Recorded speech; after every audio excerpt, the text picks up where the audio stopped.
I'd like to call to order this town hall meeting tonight, May 10th, 2022. I need to do a roll call for this, so So noted. I got you down. you got them? Okay, great. Okay.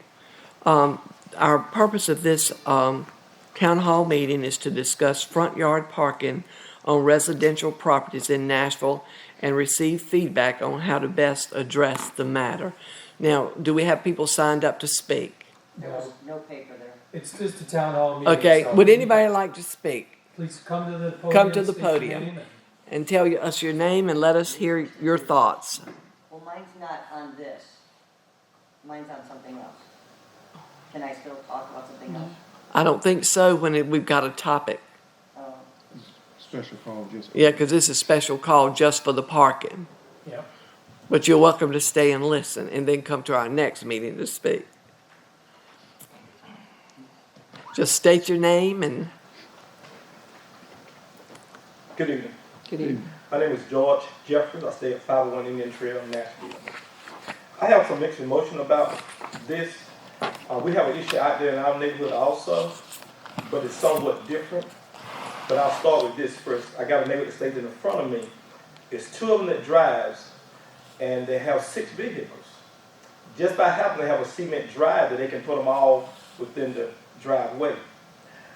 But when they try to get a different vehicle, they have to drive out, pass out the road, drive out, pass out the road to get the other one.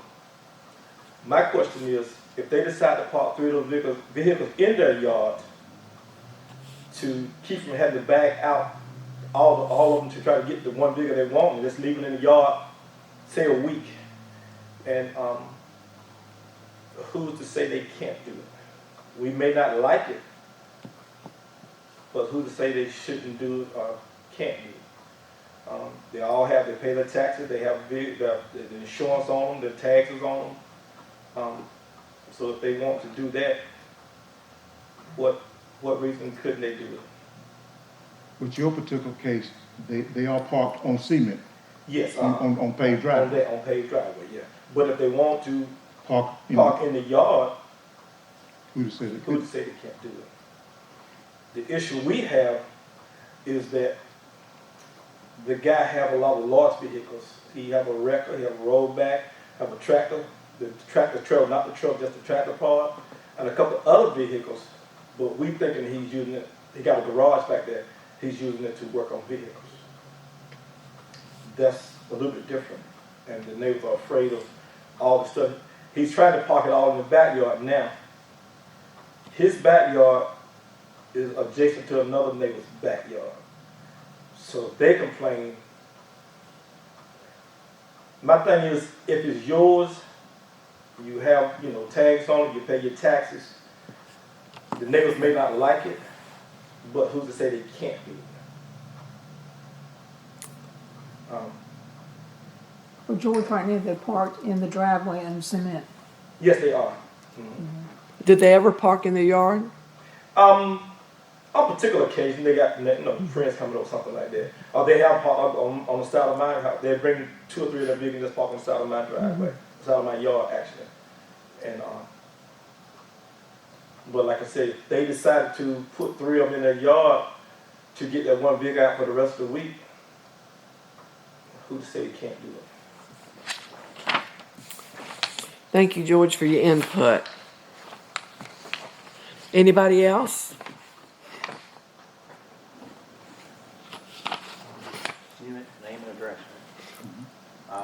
Tony Cuddick, 708 Westview Court. I was saying before or against it, but what I'm looking at is we do adopt an ordinance that says you can't park cars in your yard. I can see it creating other problems. Because as you do subdivisions go in, the parking space to have in the street is getting smaller and smaller. Next thing you know, you may have one resident who's got 4 cars parking in front of everybody else's houses. And people not like, a lot of times, cars parked in front of their homes. Plus, you got mailboxes, you can't put a car in front of a mailbox. Can't park in front of a hydrant, right? Can only park so close to a corner. So then their cars start going down the street. I know an incident here happened several weeks ago. someone going on a weekend sleepover or something, and a comment kind of got made to me, well, why are they parking in front of my house? And I'm thinking, well, you know, it's a public street, where are they going to park, right? So I can see on some of the cars parked up down the street, people complaining about that, and you have 2-3 homes in a row doing the same thing. Then you start parking both sides of the street, they're not going to complain you can't get down the street. Also, if we do pass an ordinance that says you can't park cars in your yard, or how serious are we going to be enforcing it? Because a lot of times it seems like in the last 10 years or so, we've passed several ordinances to take care of an isolated problem. And we sort of, with the ordinance, kind of expanded it town-wide. I think, for instance, like trash bins, right? Somebody complained about trash bins a while back, and it's been like 7 years ago, I guess. Passed ordinance about trash bins, right? You only get put out the night before, it has to be in by the next night, all this and that. Well, I've never seen it be enforced. We passed an ordinance, there's an ordinance passed about new U-turns downtown. I've never seen it enforced. We had another ordinance passed dealing with pets. That one ended up in court. There's all on the front page of the paper and what have you. And I'm not sure how that one ended, but I don't think it ended favorably for the town. That one problem is kind of still there. So, if we are going to pass the ordinance, are we really going to stand behind it and enforce it if somebody does complain? Because otherwise we're creating a problem for ourselves, and maybe an isolated problem, we're creating a problem for the whole town. And another thing too, if you do adopt an ordinance that says you can't park your cars in your front yard, and you can start clogging up the streets, okay, where are you going to park the cars? With these new subdivisions going in, maybe that means we may have to update our land use ordinances so that when these new subdivisions go in, all the driveways match up to the ones across the street. Because suppose you have a driveway, you're upset, right? And somebody parks your car across the other guy's driveway, he's got a large car, they get out of his driveway, and your car's in the way, guess what? They can knock on your door and move your car. So maybe that's the case, and these subdivisions get smaller. You may just have to start lining up the driveways so if you have room to back out. So I'm just kind of worried that if we, by taking care of this problem, we may start a bunch of other problems that we don't anticipate. And are we actually going to enforce it? If somebody starts complaining about it, are we going to back off? You know, it just seems to me the last several ordinances we've passed really had not been enforced. It just kind of went by the wayside, and I'm kind of wondering, are we going to create problems for ourselves? So if we do pass ordinances like this, we got to be darn careful where we don't create problems that we haven't anticipated down the road. That's how kind of I'm looking at it. Thank you for your thoughts. We appreciate it so very much.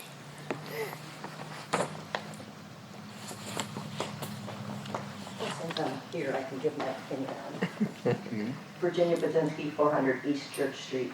My opinion on the whole matter is, I feel that as long as you have a driveway, you should be parking in your driveway.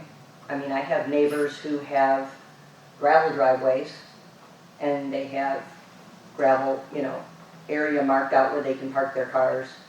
I live right in downtown where we usually don't have a lot of problems with people parking in the streets, in front of our neighborhood.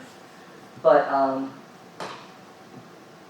and in subdivisions, especially if it's new subdivisions going in, most of those are gonna have driveways. And like you said, it is a public street. And my feelings are neighbors are gonna have to learn to get along if they wanna live next to each other. I feel that parking in front of, on grass, if you're having, like, say, a graduation party or a gathering, it's for a few hours, that's not a big issue, but I think it really is an eyesore if you drive down the street and see a whole bunch of cars parked in on their front lawn, especially when they have a driveway. That's what the driveway's for. I mean, if you have numerous vehicles and you have to back out other ones to get other ones out, then do you really need to have that many vehicles? I mean, if it's not one thing, it's the other. So, you have to weigh your P's and Q's and see what is important to you. But I feel that parking on the front lawn should not be allowed. Thank you. Randy, my understanding is these new subdivisions are gonna have HOAs, Yes, and I'm sure they'll address things like that. yeah. And hopefully there'll be strong HOAs and they can enforce. But there again, it depends on the HOA and how strong it is. Yeah, this particular neighborhood, Sherry and I pulled up the covenants, because they had covenants, but unfortunately, there wasn't anything in there about front yard parking or, Now, that's the home that keeps about 4 cars on the, Yeah. yeah. all the time. And it's been going on so long, there's no grass, and, the light soils now are washing and eroding. So they down have a the driveway there. Into the street and plugging up the culverts. They got a whole backyard. And it became a concern because someone was selling a house in the area and I think that's what brought it up. That's what brought it They up. were going to sell Someone, a house, and I used to live out there in this neighborhood, a couple of houses down from it, and this is a bad neighbor. I mean, I don't mean personally. It's bad. It's a bad looking neighbor. It doesn't look good in the front of the house, but just like Mr. Jefferson said, if you're paying your taxes, your tags your cars have got tags on them. And the average household may end up with 4 cars anyway. If you got a mother and a father in a household and you got 2 kids, chances are each one of the kids has got a car. So that's 4. So the average driveway cannot accommodate 4 cars without having to move them back and forth. I'm not completely sold on creating an ordinance for saying where you can and cannot park, because I don't want the government to be overreaching into what I can do with my property that I pay taxes on.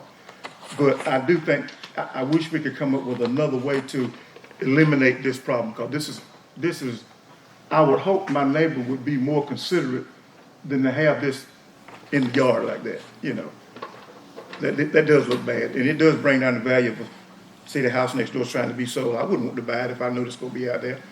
But, and looking at the ordinances and stuff, the one that Nightdale has, is real detailed, but unless I need to read it 3 or 4 more times, one paragraph says you can do one thing, and then the next paragraph, it contradicts what the first one did. and the consequences were not much. And the consequences are not that much, I would hope that we could find a way to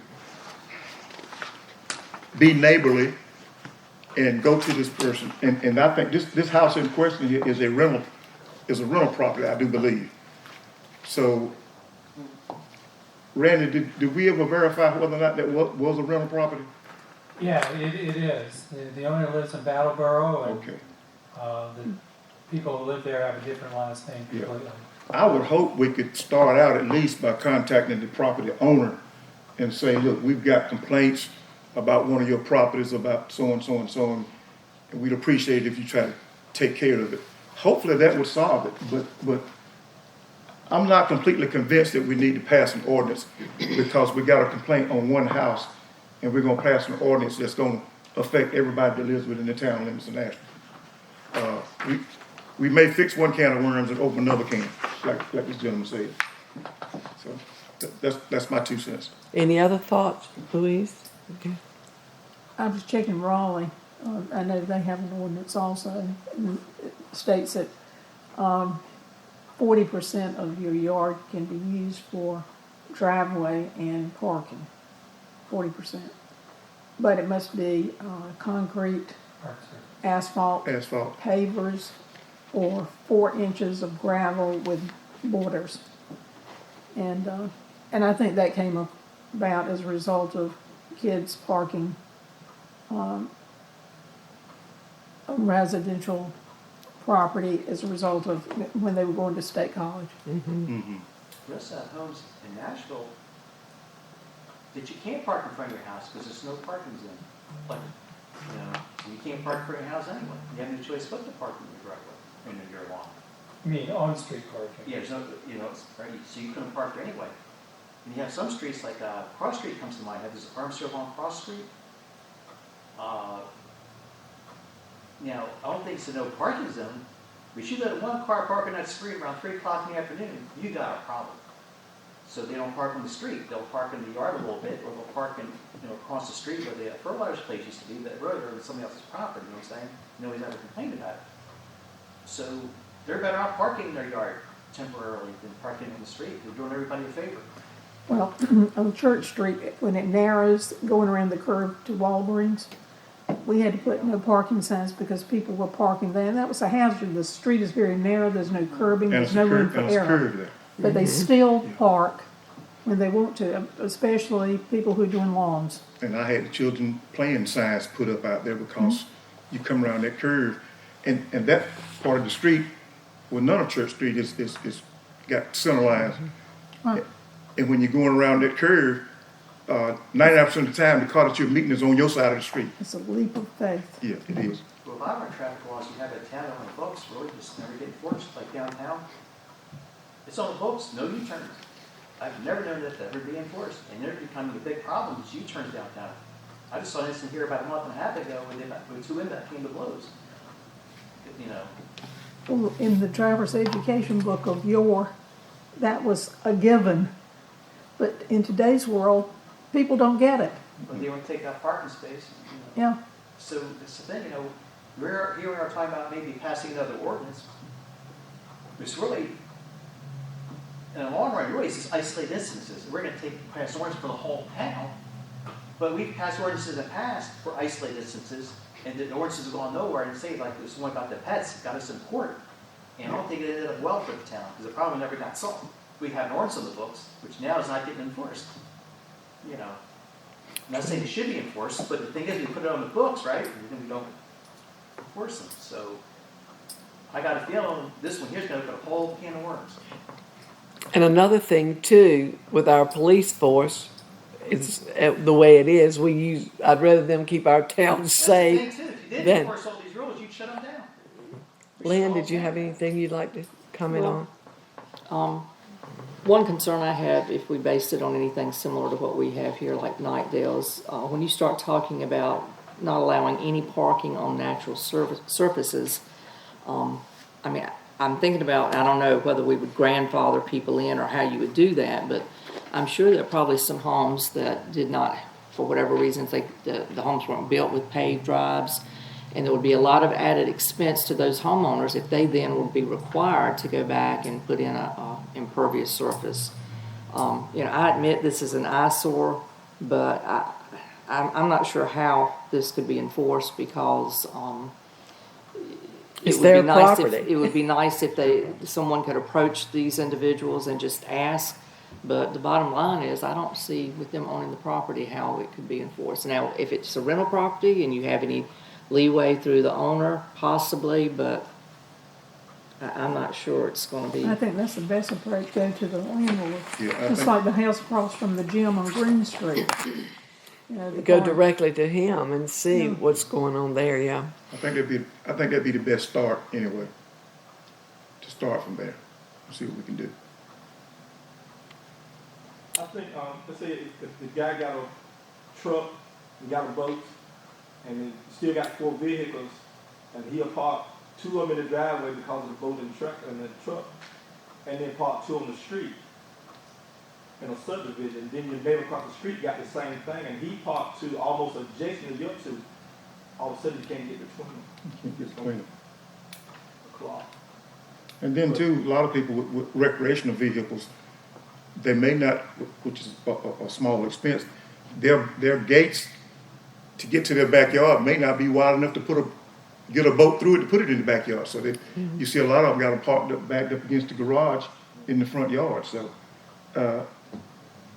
it's all about being a good neighbor, Right. you know. And the thing of it is, we had this hearing because we wanted to hear how they felt about it before we did anything, so. I would have hoped that the violator of this would have been at tonight's meeting, and hopefully this meeting would have been enough to get them to straighten it out. Yeah.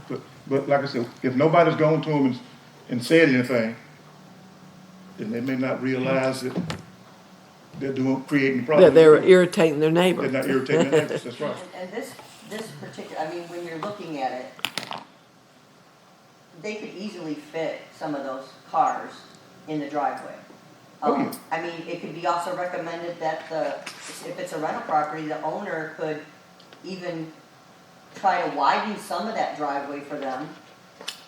Or, I mean, it obviously, you can see that there's, I mean, 2 cars can fit down that driveway. To the right there, Randy. Go back the other way. It's on the other side of that one, I think. I think it's this one. No, down to the, yeah, to the right of that house. Can you see it? To the right of the White House.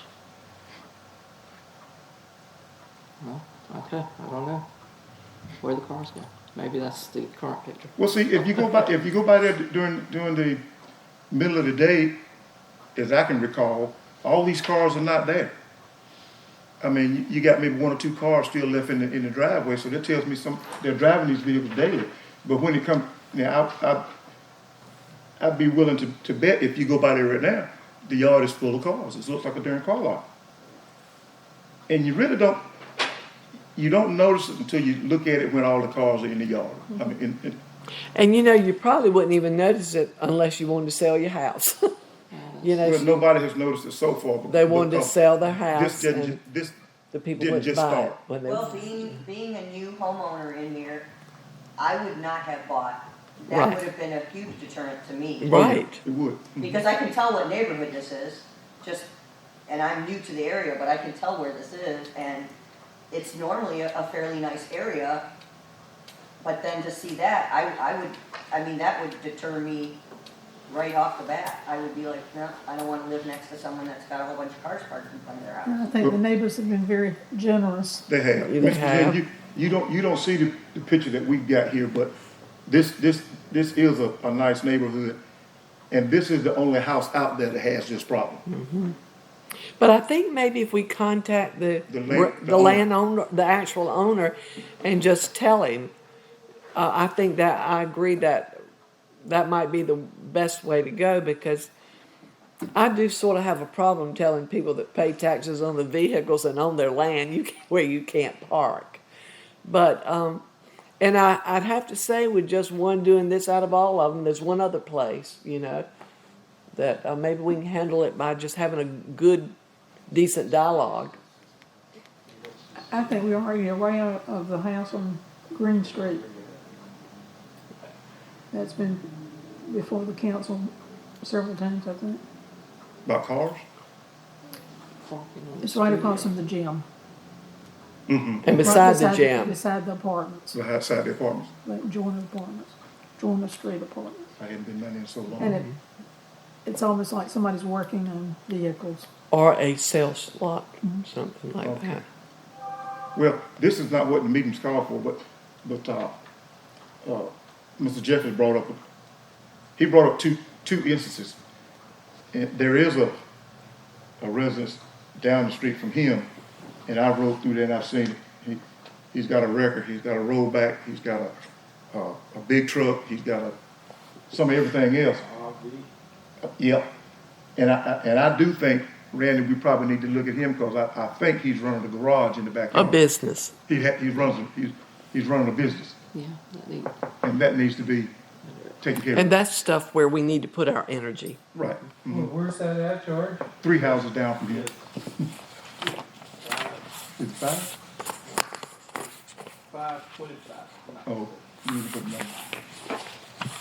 525, 525. Does anybody else have any input? I would just suggest let's contact the property owner And then go from there. and go from there and see what we can do from there. I'm not in favor of trying to adopt the ordinance this early right now. You feel the same way?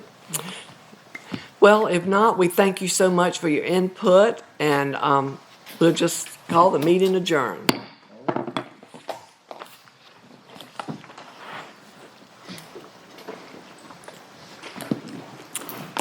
I've got to go to Christian's graduation. Okay. We're gonna leave and go up there and spend the night with him. And I was on with the with the coastal plains meetings, it's 5:15. I looked at the clock, I had to run. Yes. Oh, wow. My friend that's in the hospital, they finally determined the infection she has is strep. So they're having to, of course, it's in her bloodstream, so that's what she's Dealing with now. dealing with right now. So prayers that they can keep it all under control. Hey, I'll be home about 15 minutes. God healing. So, Yeah, we had a good time. Wonder how she's You at got it. home in Zebulon?